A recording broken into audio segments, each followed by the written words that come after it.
Hi friends, ಮನೇಲಿ ಒಬ್ಬಟ್ಟು ಮಾಡಿ ಈ ರೀತಿ ಕಣ್ಕ ಮಿಕ್ಕೋಗಿದ್ರೆ ತಲೆ ಕೆಡಿಸ್ಕೋಬೇಡಿ. ಬನ್ನಿ ಸಿಂಪಲ್ಲಾಗಿ ಈ ರೆಸಿಪಿ ಮಾಡೋಣ.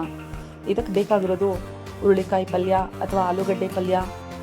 ಹಬ್ಬಕ್ಕೆ ನೀವು ಯಾವ ಪಲ್ಯ ಮಾಡಿರ್ತೀರಾ ಅದರಿಂದ ಈ ರೀತಿ ಕಣಕದೊಳಗೆ ಆ ಪಲ್ಯನ ಸ್ಟಫ್ ಮಾಡಬೇಕು. ಫಸ್ಟು ಸ್ಟಫ್ ಮಾಡಿ ಸ್ವಲ್ಪ ಎಣ್ಣೆ ಹಚ್ಕೊಂಡು ಅದನ್ನು ನೀಟಾಗಿ ತಟ್ಕೋಬೇಕು.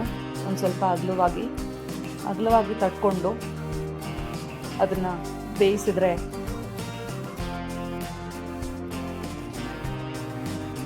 ತಿನ್ನೋಕ್ಕೆ ತುಂಬ ಚೆನ್ನಾಗಿರುತ್ತೆ.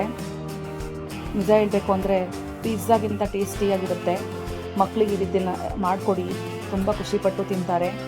ಯಾವುದೇ ಪಲ್ಯ ಇಲ್ವಾ, ತಲೆ ಕೆಡಿಸ್ಕೋಬೇಡಿ. ಇನ್ನೂ ಒಂದಿದೆ, ಅನ್ನ ಸ್ವಲ್ಪ ಉಪ್ಪು ಹಾಕ್ಬಿಟ್ಟು ಕಿವುಚ್ಬಿಟ್ಟು ಅದನ್ನು ಸಹ ಇದರೊಳಗಡೆ ಇಟ್ಬಿಟ್ಟು ಸ್ಟಫ್ ಮಾಡಿದ್ರೆ ಅದು ಸಹ ಸಕ್ಕತ್ತಾಗಿರುತ್ತೆ, ಬಿಳಿ ಹೋಳಿಗೆ ಥರ. ಆದರೆ ನಾವು ಅರಿಶಿನ ಪುಡಿ ಇಲ್ಲಿ ಹಾಕಿರೋದ್ರಿಂದ ಕಣಕಕ್ಕೆ ಯೆಲ್ಲೋ ಕಲರ್ ಆಗಿ ಕಾಣುತ್ತೆ ಅಷ್ಟೇ.